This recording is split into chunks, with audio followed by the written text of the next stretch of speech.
Did you watch the match at the weekend? I bet you did.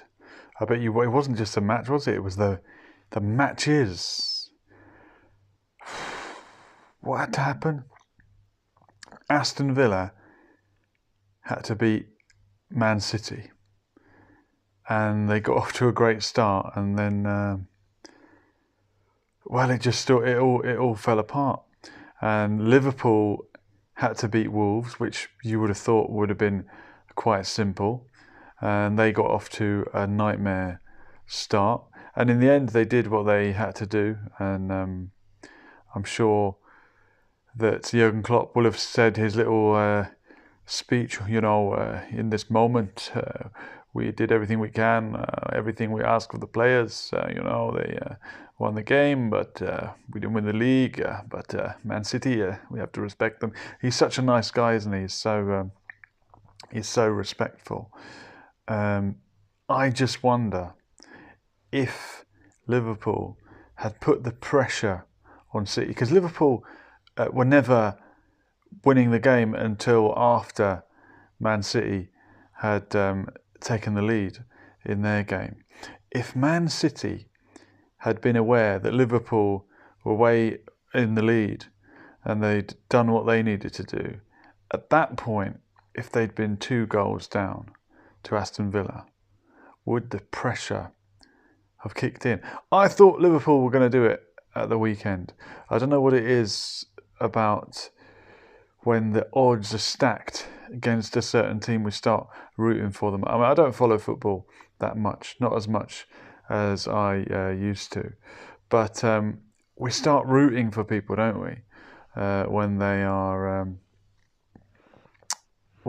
up against it, and everyone wants to see the underdog do well. And I really thought that Liverpool were going to pull it off, and I thought the fact that they didn't have any pressure going into that game would mean they'd get the job done, and Man City, who had it all to lose, that they would cave under pressure. And it looked like it was going that way when they went 2 goals down. And I'm not a gambling man, but apparently if you bet in play whilst the matches are happening, as the odds are shifting, you could have made a lot of money that day if you'd had your money on Liverpool to win the league at the beginning of the match on Saturday. I think there was something like 13-2.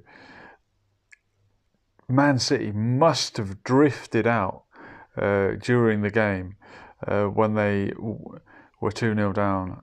They must have drifted. Their odds must have gone higher than 13-2. You could have hedged your bets and really cleaned up, although I don't encourage gambling. And then at the end of it all, there was a pitch invasion.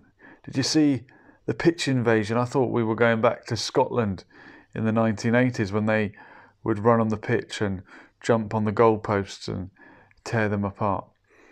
That's something we don't really want to see, because there's been violent incidents recently of fans attacking players at the end of the game. How do we stop that? How can you have enough security? How could you ever employ enough security to stop 80,000 people from invading a pitch if they wanted to? We'll just have to go back to having fences around the edge of a football game, and that can be even worse. That can be even more dangerous. And it's not nice to imagine how the professionals feel. How would you feel if at the end of your game, maybe you didn't perform as well as you thought you might have done, and then you've got thousands of people running up to you at the end of a game? It's a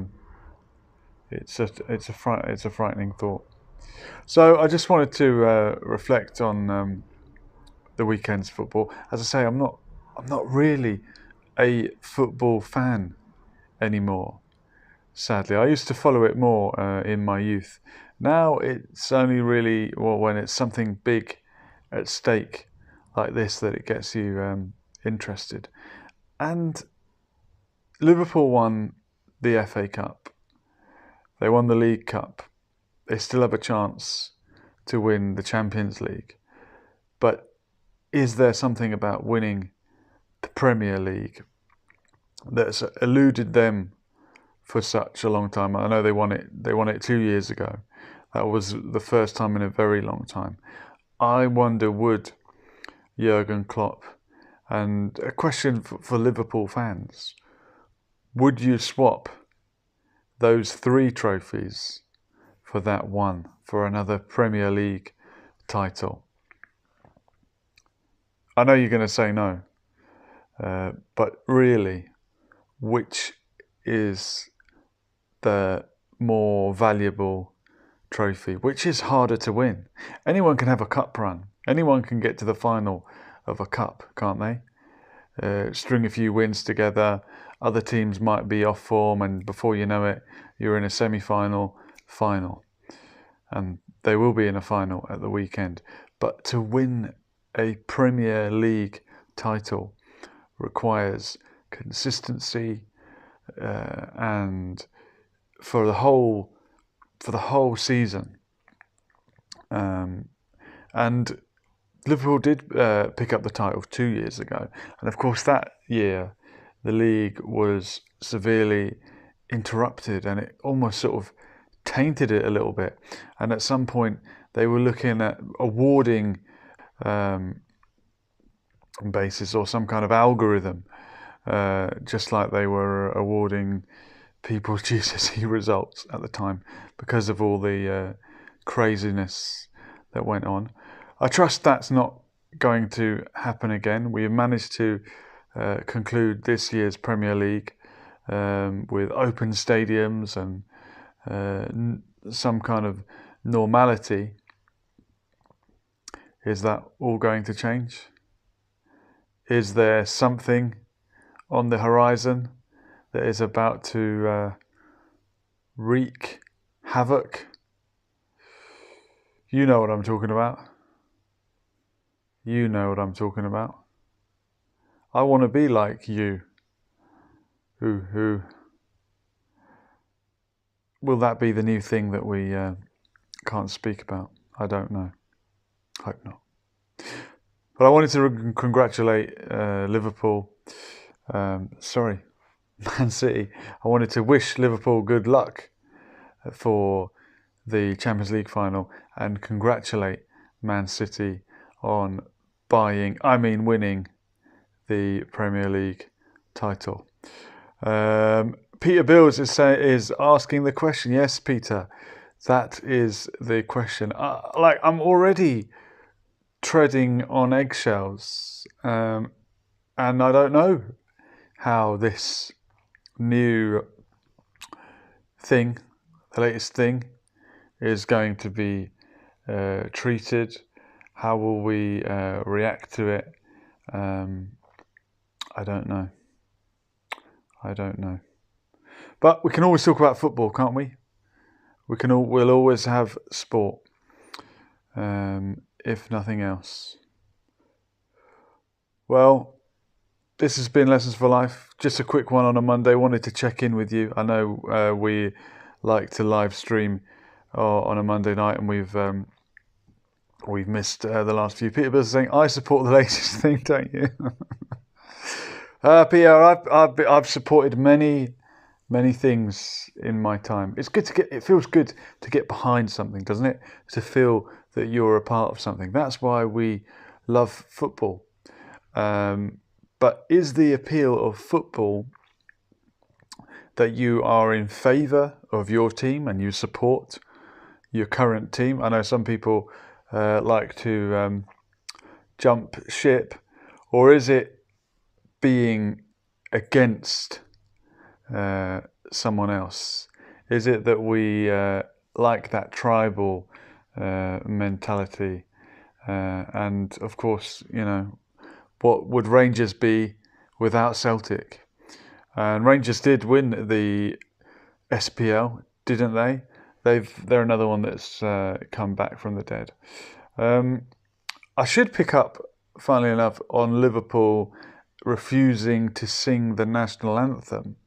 I'm not sure, Peter, what your thoughts on that might be, as I've got you in the comments. Liverpool fans at the FA Cup final refused to sing the national anthem, and they even booed Prince. What's his name? One of the princes, the one that the chap who married that white lady. Peter's saying it's easier to divide along team allegiance. Yeah, it's good to feel a bit tribal sometimes. And Liverpool Football Club, there's a sense that there is a kind of a separate identity, that if you are from Merseyside, you're not really English, and that English nationalism, English patriotism is something of a south of England. It's London-centric. Peter Bills is saying, I'm in the US. Soccer is fun to play, can't watch it. Oh, really, Peter? So you are in America. For you, football is people barging into each other in helmets, is it? I get you. No, okay, well, the real football, association football, as it's known, because it's called soccer because it comes from association football, if you didn't know. It is the biggest sport in the world, pretty much. But in the UK, Liverpool fans refused to sing the national anthem. Now, interestingly, well, if it does interest you, Liverpool Football Club was founded by an Orange man, as in a member of the Loyal Orange Lodge. Not Orange Man Bad, that's something else. But the Orange Order, who trace their heritage back to William of Orange, who beat King James at the Battle of the Boyne and assured the supremacy of Protestantism in Ireland. This is a Loyal Orange Lodge that celebrates everything British culture, British identity in Ireland, and the Union, and Ireland, and in the current state, only the 6 counties remaining part of the United Kingdom. So that tradition came from Ireland into Scotland and Glasgow. You'll have Orange Lodges, Orange Orders, Orange Marches celebrating Britishness and Protestant supremacy. And you also have it in Merseyside because there was so much immigration from Ireland to Merseyside, and with it bringing both Protestant and Catholic tradition. And Peter Bill's saying, is celebration of tradition a bad thing? Well, no, I don't think it is. And there are problems with the Orange Order and its vitriolic supremacy and its sectarianism. I just find it interesting that Liverpool Football Club, founded by an Orange man, and there's a rivalry in Liverpool between Liverpool and Everton, which mirrors the rivalry between Celtic and Rangers in Glasgow. So traditionally, Everton would have been the quote-unquote Catholic team, and Liverpool would have been the Protestant team, a sister to the Glasgow Rangers in Scotland, and would have been very much British nationalist, pro-Protestant, and you would have thought a club like that would want to sing the British national anthem. But because the north of England has been so let down by the establishment because of the mishandling and the injustice of, for example, the Hillsborough disaster and the long struggle for truth to come out and for justice for the 96. Liverpool football supporters have fallen out of love with their British identity and have retained a Liverpool first Scouser identity that supersedes their nationality. And also maybe because they are, whether Catholic or Protestant, Merseyside must be vastly inhabited by people of an Irish background. Maybe they just don't feel very English. But certainly figures like the royal family and Prince William, they're nothing that a working class individual from Liverpool could identify with. I mean, they're not even English either, are they? They're immigrant background, German and Greek and Russian, other European elite families. That's who the House of Windsor, or rather Saxe-Coburg, who they really are. Peter is saying, whenever I hear mention of the city Liverpool, I want a Braunschweiger and onion sandwich on rye, grilled if available. Now, I've never had a Braunschweiger and onion sandwich on rye. I wonder where that came from, Peter. Is that some cuisine unique to Merseyside? I know that the word scouse, which is slang for someone from Liverpool, i.e. a scouser, comes from an Irish bread dish that was brought to Merseyside. But I don't know what Braunschweiger. It certainly sounds German. Okay, German and Midwest. Yeah, there you go. I've got it.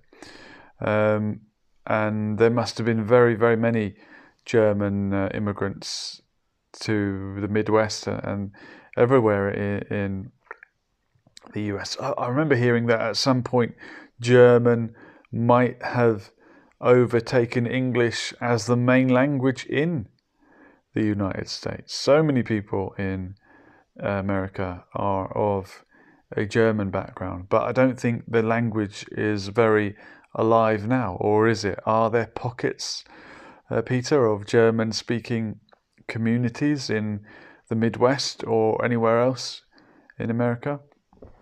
And is that identity alive? I think it's great that in America you can be an Irish American, an Italian American, a Native American. There's that sort of hyphen identity, and it's accepted that the umbrella term American applies to everyone. But maybe in the UK, that's not as easy. And because the majority of people in America are of an immigrant background, other than the so-called Native Americans, is there a sense of equality in that way? In the UK, the majority are still the so-called native inhabitants, but there's some people have a problem using that term, and it almost is equated with racism to refer to the native, indigenous, another word, inhabitants of for example, England, as compared with when it's used in America. But then, who are the native inhabitants of the British Isles? The Celtic tribes were here before the Anglo-Saxons came and made England into England. So, who are the real natives? When do we start the clock? Peter Bills is saying Indians. Yeah, do we use the term Indians anymore, Peter? I know it's not technically correct, but how do these people like to refer to themselves? Do they call themselves Indian Americans, Native Americans? In Canada, I believe it's First Nations is the term that's used. What is the correct term for those people? Or would they rather go by their own tribe? Is a I can't even think of some of the tribes in America. The Navajo, is that one? The Sioux with an X.